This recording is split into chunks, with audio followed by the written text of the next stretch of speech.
Been a huge fan of this franchise for about 10 years, a whole decade since 2008, since the first Kung Fu Panda released.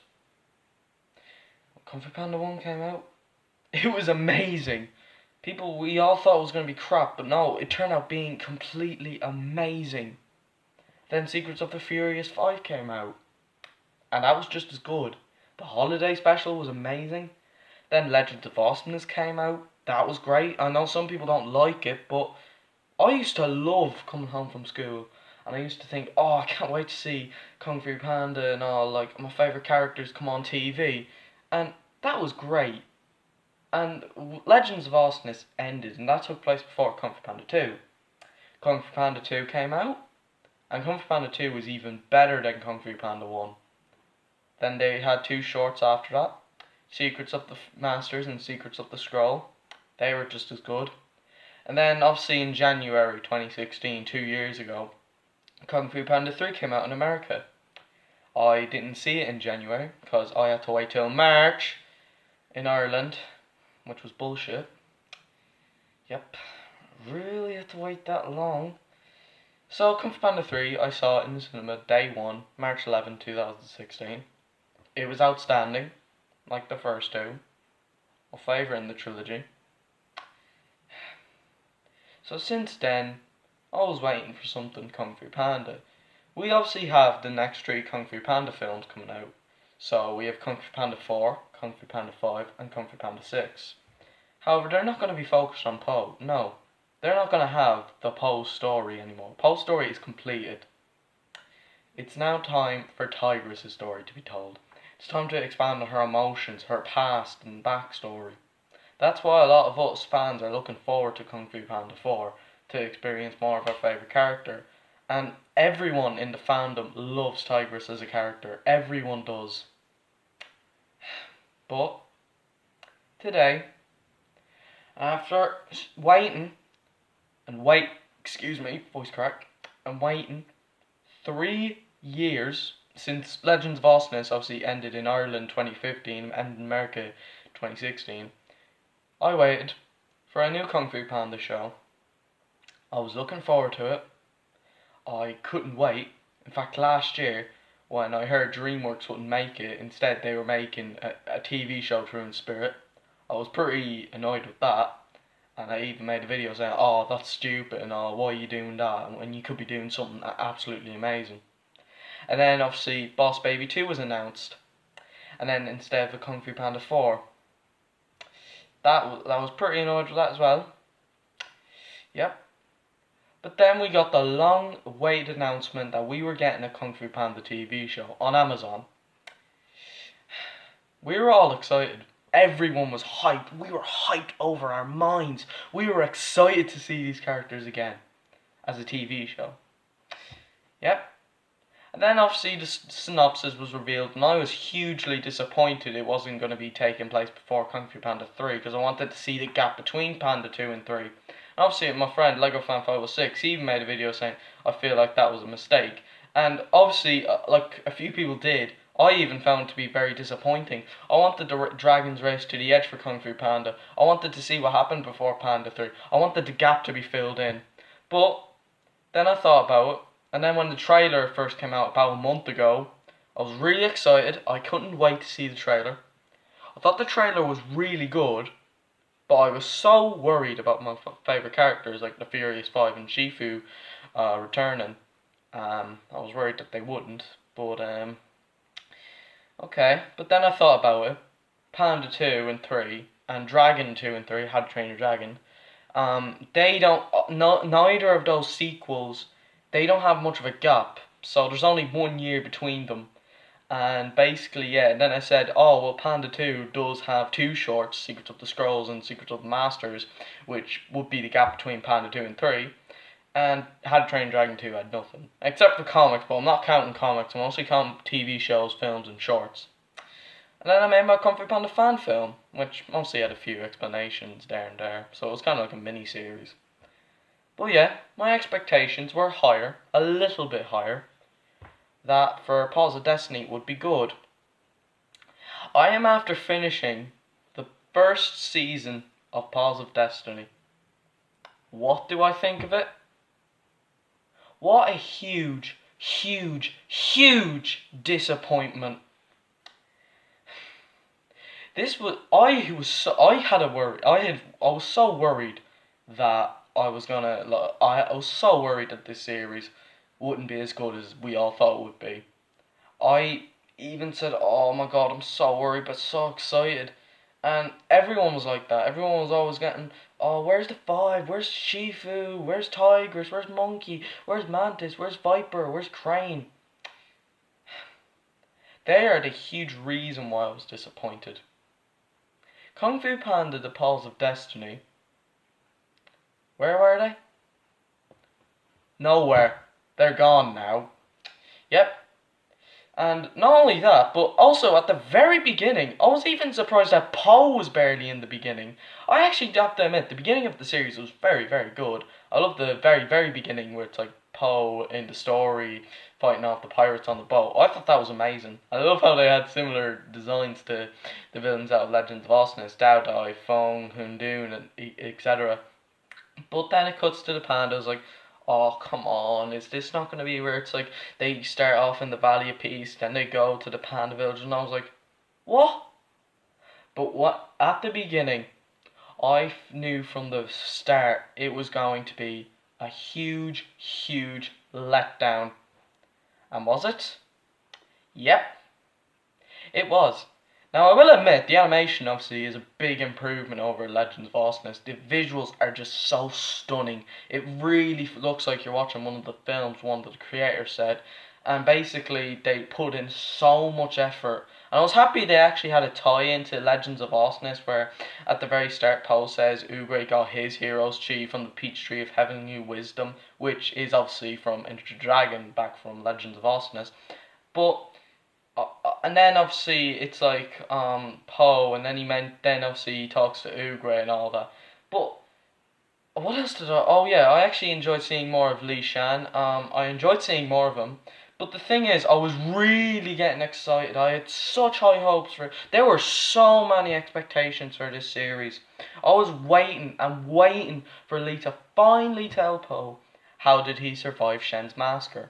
Now, I thought they were going to get to it, because obviously he was whining, he was crying, saying, "Oh, I missed bits and pieces and most of Poe's childhood and his plays and all." And I thought, okay, this is it. This is where Poe's going to finally ask his dad, how did he survive? He didn't even ask. And they just decided to ignore that like the third film did. What a huge letdown. But what really annoyed me was how many times, like, Shifu's mentioned once, and the Furious Five are mentioned twice. It's like, what? Where? Why? Why do you take this? Why do you have to have the Furious Five removed? Why? You could have easily removed any other character. Like, obviously you have to have the pandas, because since being set in the Panda Village, but why couldn't you have the five with Poe? Poe can't teach alone. In fact, throughout the series, he kind of sucks at teaching. Now, I know that he's only new to, like, being a master, but still, he could have gotten help off the Furious Five to give him a bit of support, a bit of backup, and to help him on his mission. Also, what? Are they seriously not going to have them in? And I had huge hopes, but I knew it. I knew it from the beginning they weren't going to be in this series. I guessed right. What a huge letdown, DreamWorks. A huge letdown. And also, yeah, to be honest, I think I'm done with this franchise. 10 years of being a fan, and 3 years after Legends of Awesomeness ended, I waited for another Kung Fu Panda show to be great, epic, mature. Now, I have to admit, this series actually did have a lot of dark moments. In fact, I found the villain Shin Dao to be a really damn dark villain, and ballsy as well. He has some really ballsy. He doesn't have any, like, threat. He doesn't have any, like, feelings for anyone else. He's just a villain. He just wants to destroy everything he sees. That was amazing. He's probably my favourite Kung Fu Panda villain. He was just amazing. He's pretty much Clud, but in the Kung Fu Panda, like, sort of universe. Like, he'd be Clud again. Like, obviously I know Shen is kind of the Clud of Kung Fu Panda, but like Shin Dao is pretty much like Clud from Legend of the Guardians. They're so similar. And I love Shindo. Whenever he was on screen, I enjoyed the shit out of him. He was an awesome villain. He was badass. And granted, there were some great episodes, some great moments, and obviously I love the visuals, and there were some moments I did love. But to be honest, I wasn't wowing. I was never wowing. Like, in other TV shows by DreamWorks, Troll Hunters, Dragon's Race to the Edge, Voltron Legendary Defender, I wowed through most of it. In Paws of Destiny, I was just kind of sitting there like... That's true. I am not joking. Not only that, Paws of Destiny isn't even great. And that's a huge letdown. Because I had high hopes for this series. I had high hopes. And DreamWorks, they don't even care about this franchise anymore. They don't. And I know that like they'll say they do, but they literally don't. They made a TV show on Netflix for the Boss Baby first. They literally ruined Spirit, and that's got a 7th season already. Jesus Christ, that show's going quick. Wow, that show didn't have enough time to gain a fan base if you think about it, unlike other shows like Ninjago, etc. But with this like franchise, Kung Fu Panda is such a huge franchise, and since they plan on doing 6, now I know Jack Black said, "Oh, we're gonna do 9."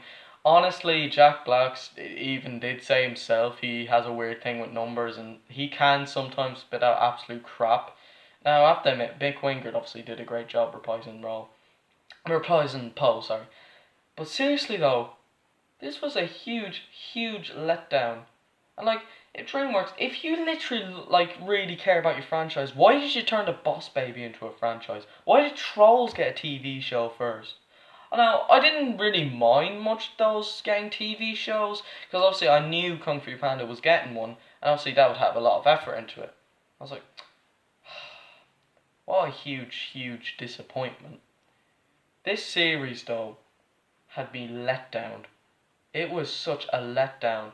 It was just, you have so much like expectation since you're a big fan of the franchise and you love the characters, you love the story. You just go, wow, that was really unexpected. Yeah, I was really disappointed. Obviously, I know I said when I was reading like the story and all that, along with the How to Train Dragon 3 title being revealed, I even said to myself, alright, the 5, Poe, Shifu, everyone's going to be in it.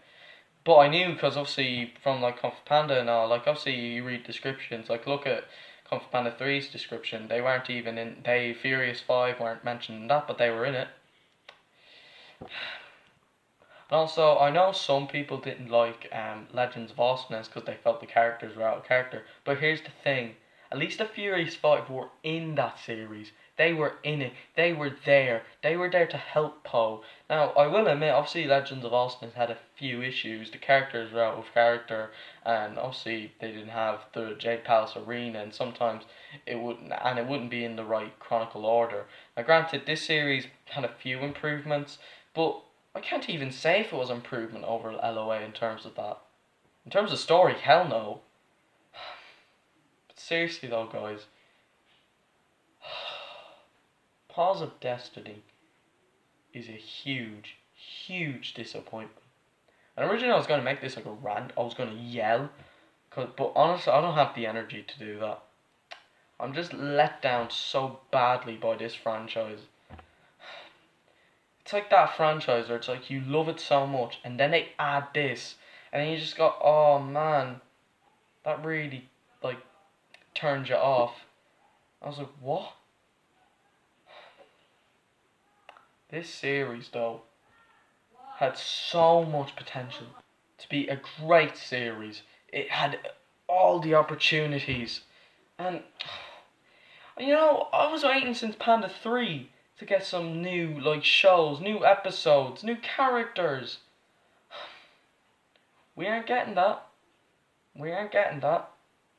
No. Now, I like the characters, etc., but Paws of Destiny. Now, I know you're probably going to ask, oh, I sound like I hated it. No, I liked it. It was decent, it was enjoyable, it was entertaining, it was funny. It had some great humour, I'll give it that. But that doesn't mean anything. That's not saying much. It's a decent series, but it is easily the worst Kung Fu Panda property I've ever seen. It is a huge, huge, huge letdown. I am extremely disappointed. Hopefully they do season 2, which most likely they will, and obviously there's going to be 6 seasons, although if you think about it, look at Voltron Legendary Defender, that had 8 seasons, and the Spirit Show has a 7th season, so that'll probably get an 8th. Hey, who knows, maybe Kung Fu Panda Paws of Destiny will have 10 seasons, and if you add that up with Legends of Awesomeness, that's 11 Kung Fu Panda seasons. Now, be happy, but if it's not going to have the 5, I'm not watching. Honestly, I think How to Train Your Dragon is a far superior franchise. That explained everything. Every plot hole is revealed. Every question you'd have is answered. Hiccup and Astrid, hell, they're about, obviously there's chances and all that they're going to get married at the end of the 3rd film, but in comparison, Kung Fu Panda is nothing. It is literally nothing. Okay, let's have a look. Shifu's green robe wasn't explained in Legends of Awesomeness. We don't know how Tigress got her yellow outfit. We don't know, how the Master Garden was being built. We literally don't know. The main big plot hole of Kung Fu Panda 3 is obviously how Lee survived. Now, granted, I did explain those in my fan film because I really, really wanted to. And obviously I tried my best. But, I think, with this, Paws of Destiny, if season 2, if they're not in it, I'm done. I gave this series a shot. I gave season 1 a shot. I'm gonna give season 2 a shot. But this was such a huge, huge, huge, huge, huge letdown. And honestly, How to Train Your Dragon, I think, is far superior right now. After How to Train Your Dragon 3, The Hidden World, I'm literally done with DreamWorks. I can't even trust them anymore. And if Dragon 2 or How to Train Your Dragon, I know they're not gonna make any more films, TV shows, or shorts, but seriously, if they did have a TV show that is set between the gap of Dragon 2 and 3, I'd be like, well, that's kind of unfair. I mean, Kung Fu Panda doesn't have a TV show between the gap of 2 and 3. But that won't be happening because obviously Dean DeBloy and the actors say they're finished. Seriously. And obviously the end of season 1 sets up season 2, like I said. But seriously though, what a huge, huge, huge letdown. Yep. Paws of Destiny had so much potential and it wasted it. There were some good moments, had great characters and all, but ignoring Shifu and the Furious 5 ruined it. Who knows, maybe they'll be in season 2, maybe they'll be in the rest of the show, and if they are, that's amazing, that's outstanding and all, but I'm done with this franchise. I really am. I gave this season a shot, waited 3 years. I'm done. And no, I'm not going to be using my outro skadoosh. Although I probably will, because I do like saying skadoosh. Hell, Paul doesn't even say that in Paws of Destiny, which was very disappointing. He used it in Legends of Awesomeness and the other stuff. See you guys next time. God bless. So disappointed in this series.